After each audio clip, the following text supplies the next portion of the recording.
कोई तन से दुखी, कोई मन से दुखी, कोई धन से दुखी, यह सब महज है। प्रथम थोड़े सब दुख, सुखी राम के दास। एक भी व्यक्ति संसार में ऐसा नहीं है जिसके बारे में आप यह कह सकते हैं कि यह सुखी है। कोई भी संसार में ऐसा नहीं है जो छाती पर हाथ धरकर व्यक्ति कहता हूँ कि सुखी हूँ, कोई नहीं कह सकता है। प्रभु की भक्ति से ही आनंद की प्राप्ति होती है। स्वादिष्ट भोजन, अकूट धन संपदा और भौतिक सुख सुविधाओं को प्राप्त कर लेने के बाद भी मानव दुखी रहती है। उसे सुख की अनुभूति नहीं होती है। मानव का मन कभी इन वस्तुओं से संतुष्ट नहीं होता है।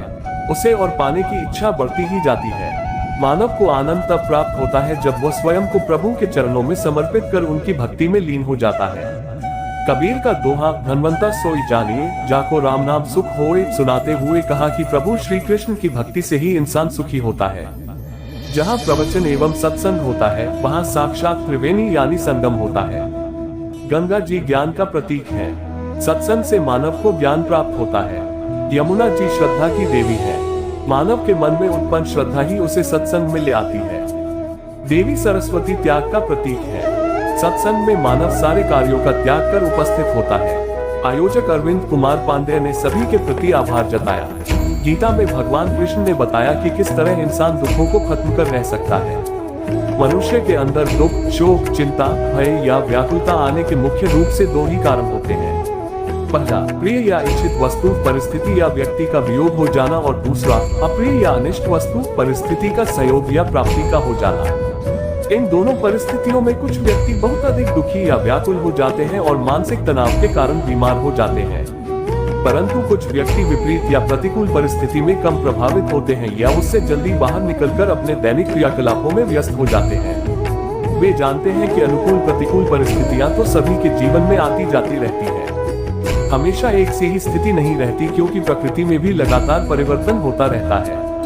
इन दोनों प्रकार के व्यक्तियों के अलावा कुछ लोग ऐसे भी होते हैं जो काल्पनिक स्थिति का विचार करते रहने के कारण भयभीत या व्याकुल रहते हैं, जैसे कहीं मुझे कोविड या दूसरी कोई बड़ी बीमारी न हो जाए, उस समय मेरा या मेरे परिवार का क्या होगा। या यदि उनके परिवार का कोई व्यक्ति गाड़ी से घर से बाहर गया है, तब वे यह सोचकर व्याकुल होते रहते हैं कि कहीं रास्ते में कुछ हो न जाए।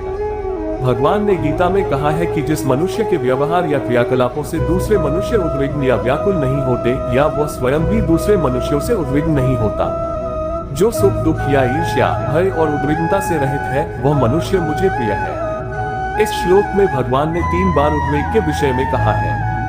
अन्य शास्त्रों में भी 3 प्रकार के ताप या दुख का जिक्र आता है। गीता में आता है, दुखों की प्राप्ति होने पर जिसके मन में उद्वेग नहीं होता, सुखों की प्राप्ति में जो सर्वथा इच्छा रहित है, जिसके राग, भय और क्रोध नष्ट हो गए हैं, ऐसा व्यक्ति स्थिर बुद्धि कहा जाता है। इसलिए स्थिर बुद्धि वाला मनुष्य उपरोक्त तीनों प्रकार की परिस्थिति आने पर भी बहुत व्याकुल नहीं होता। उसमें कोई बहुत बड़ी हलचल नहीं होती, वह शांत रहता है।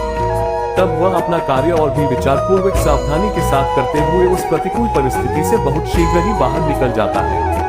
यदि हमें अपना कार्य पूरा करने के बाद इच्छानुसार परिणाम प्राप्त नहीं हुआ, तब हमें व्याकुल होने के स्थान पर उस पर भली भांति विचार करना चाहिए कि कहां पर हमसे कमी रह गई। उस पर ध्यान रखते हुए भविष्य में फिर प्रयास कर सकते हैं।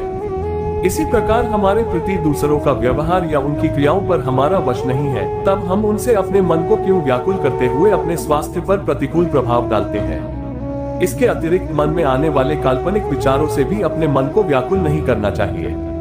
जो हो चुका है उससे सीख या ज्ञान लेकर भविष्य के प्रति सावधान हो सकते हैं। वर्तमान में किए जाने वाले कर्मों को पूरे शांत मन से परिस्थिति के अनुरूप खुशी खुशी करने का प्रयास करना चाहिए, इसी में हमारा कल्याण है। इसके अतिरिक्त दूसरों की उन्नति होने पर हमें उनसे ईर्ष्या का भाव रखकर अपने मन को मलिन या व्याकुल नहीं करना चाहिए। जितना हमारा मन शांत रहेगा उतनी ही प्रसन्नता हम प्राप्त करेंगे। स्वस्थ जीवन के लिए शांत और प्रसन्न रहना आवश्यक भी है।